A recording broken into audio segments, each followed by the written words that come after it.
Prime Minister Heath didn't like the Americans, particularly didn't like Secretary of State Kissinger or President Nixon, believed Britain's destiny lay entirely with Europe. Mrs. Thatcher was exactly the other way around, as you know, used the United States to enhance British prestige internationally and as leverage against Europe. Thus, skipping only the contemptible figure of John Major, who managed to be despised all across the United States and all across Europe, in part because he helped to fail Europe's first post-1989 test, the first serious test Europe had to undergo after its reunification after the end of the Cold War. In other words, its utter failure to prevent the recrudescence of ethnic fascism in former Yugoslavia. In Major's case, not even not to prevent it, but to be seconding it, supporting it, endorsing it, helping it. Stepping over that appalling episode, when we come to Tony Blair, we have to acknowledge, whatever else we may have to say, something very important and unique and unprecedented. There had not before been a Prime Minister of the United Kingdom who was neither pro-European nor, in the contra sense, pro-American. Didn't feel he had to choose between the two. Felt at home with both relationships. Was as easy, if you like, taking a holiday in Tuscany as he would have been playing American songs in that rock band of his, or with American culture in general, and of the right generation to be doing all these things. No more playing off Washington against Brussels, Washington against Paris, Washington against Berlin, none of that. But able to know a crisis when he saw one. And also, another achievement, to have been a good personal friend in time of trouble of two very radically different presidents, Mr. Clinton and later Mr. Bush. And when I say standing by them in time of trouble, I make no particular point about whether Prime Minister Blair should have been so fawning on President Clinton when he was caught lying and perjuring and fornicating in the Oval Office and the Lincoln bedroom. I'd rather move directly to September the 11th and the serial consequences of it and say what I mean by in time of trouble, and quote John Howard, the Prime Minister of Australia, who, when accused of being too uncritically or enthusiastically pro-American in the same epoch, and being apparently willing to go wherever America might lead, said in his unmistakable tones, well, there's not much point in being 60% of a friend at a time like this. I thought a very good and useful remark, simple but not completely uncomplicated. Because 60% friendship is not what anybody needs in a time when civil society has been attacked by the most violent and promiscuous form of barbarism to have emerged in this generation's lifetime. So I'm not a bit surprised, doesn't surprise or shock me, I'm sorry to say, Geoffrey, in the least, that Mr. Blair can be overheard speaking soothingly to Mr. Bush in St. Petersburg. That's sort of part of the prime ministerial job, and it's well known that Mr. Bush is a slightly prickly and impatient person.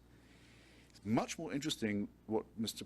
Blair said in public, and he's been criticized much more for what he said deliberately on the podium of his party conference, which were the following words. Shortly after September 11th, he said, addressing our American friends, cousins, comrades, he said, "We were with you with the first, and we will be with you till the last." That surely is what friendship and solidarity actually mean. Sir Christopher Mayer, Geoffrey uses the euphemism gossipy for the tawdry little book that our former envoy here produced on this subject, said that when he heard the words, he began to feel uneasy because he said, words like that have consequences. You might be taken up on them. Well, I ask you, ladies and gentlemen, what is the point of making a declaration of unconditional brotherhood and solidarity if you're not prepared to be taken up on it? What's the value of your word?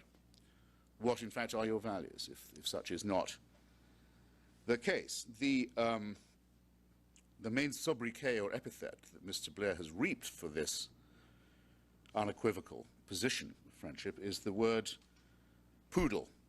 There isn't a child in England who doesn't know how to repeat this childish accusation. Mr. Blair is Mr. Bush's poodle.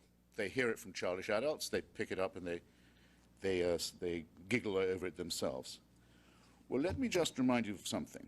It was not Mr. Clinton or Secretary of State Albright who wanted to finish the job with Slobodan Milošević and his mad dream of a greater Serbia and an ethnically cleansed and pulverized Balkans, a wave of fascism that would have spread into Hungary and Romania and Transylvania and beyond if it hadn't been, and perhaps into Greece and Turkish relations if it hadn't been contained. It was Prime Minister Blair who urged them to do it and said that British troops would be willing to do it even if American troops were not. This is not poodledom. This is not, I'll underline it, this is not poodledom. Mr. Blair demonstrated the same fortitude in the case of Sierra Leone when over the objections of almost everybody who thought, well, why not just leave a treaty torn up with an African country, former dependency of ours, founded to protect runaway and freed slaves? Why not let them be overrun by a Liberian invasion run by a group of hand-lopping thugs and irredentists with very strong ties through the diamond and blood diamond racket to Al-Qaeda? Who cares if we don't stand by the treaty?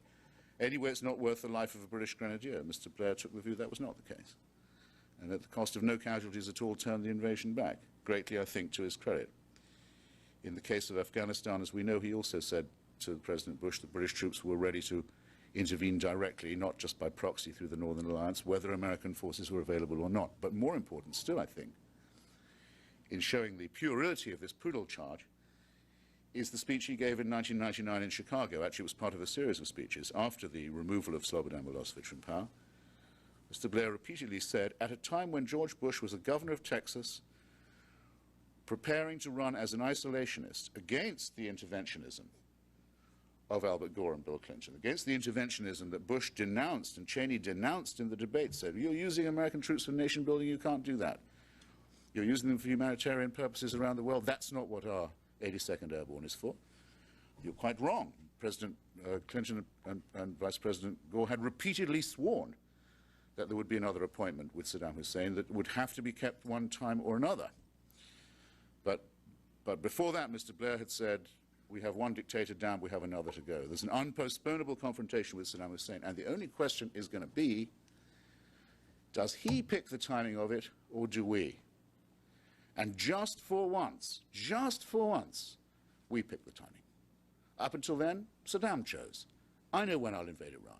I know when I'll invade Kuwait. I know when I'll send death squads to hijack tourist boats in the Mediterranean. I know when I'll give sanctuary to the man who blew up the World Trade Center in 1993. I have the initiative here.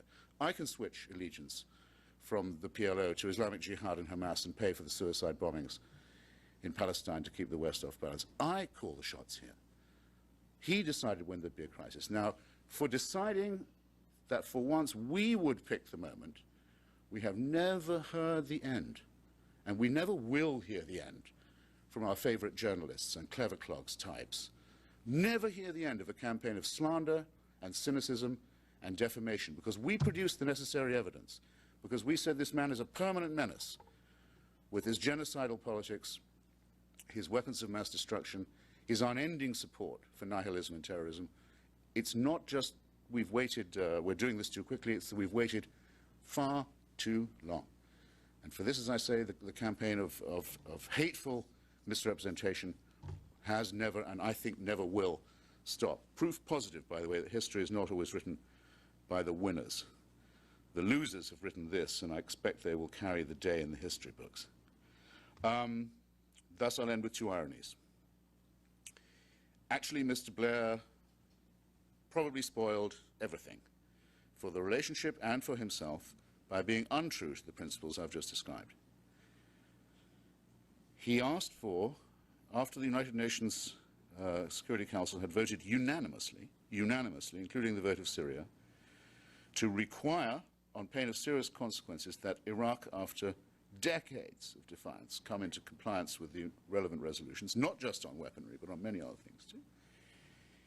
A resolution that good legal minds have said, and any moral sense would tell you, was self-enforcing and long overdue, and representing finally the unanimity that any organization of international stature with any vertebrae should have had to feel it had to pass. Syria not exempted.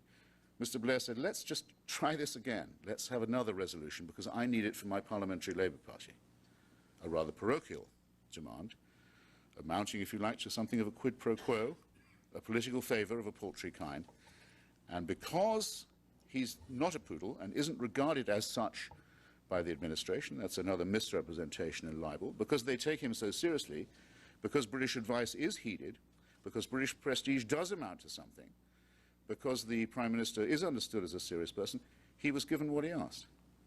And therefore the whole noble enterprise of the removal of Saddam Hussein became a matter of nuts and bolts and details and matters of timing, exact locations of sources and methods of terror and WMD, trivializing the whole matter into one of inspections and reducing it to the very banal state in which the argument has declined today. Thus, Mr. Blair undid his cause and himself and his place in history, I think, not by being too much in line with the policy of the United States, correct as it was, but by being not so much so, insufficiently so.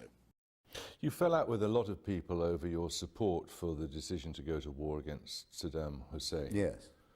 Do you regret that at all? Well, 100,000 people dead, maybe more? To say one had no regrets would be, abnormally unreflective, I think.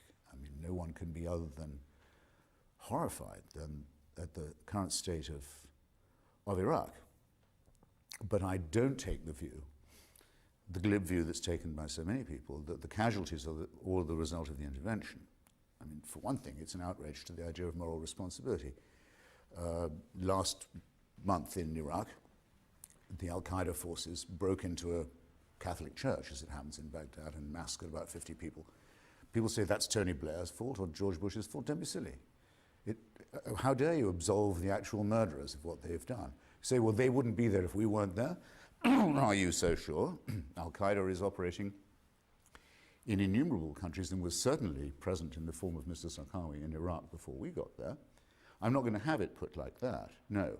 I also think that there was a terrible misery and implosion coming to Iraq as long as it was left in the control of Saddam Hussein, plus UN sanctions that affected mostly the Iraqi people. I thought that was an impossible state of affairs. And I finally found I couldn't support any policy that involved the continuation of Saddam Hussein in power. The private ownership of Iraq, in other words, by him and his crime family. I thought that you couldn't give your support to any policy that accepted that. So to that extent, I'm not apologetic. But it did a lot of damage to the United States. And waterboarding, for example, which George Bush only a couple of weeks ago defended as not being torture, yes, and as a legitimate means to... Well, I'm one of the few people you're likely to meet who's been waterboarded, and I read with... Everyone applauds you for your I read with alarm and disgust the former president say, what did he say, damn right or damn straight, some awful... I mean, trying to live up, it seemed to me, to the worst interpretation of himself as a Texan big mouth. I don't sacrifice any of my internationalist or humanitarian or democratic principles in saying that these principles are, however, incompatible with the existence of regimes like that of Saddam Hussein, Slobodan Milošević, Charles Taylor in Liberia, and others who, I think Tony Blair deserves credit for helping to get rid of. Whatever else may be said, that must be part of the account.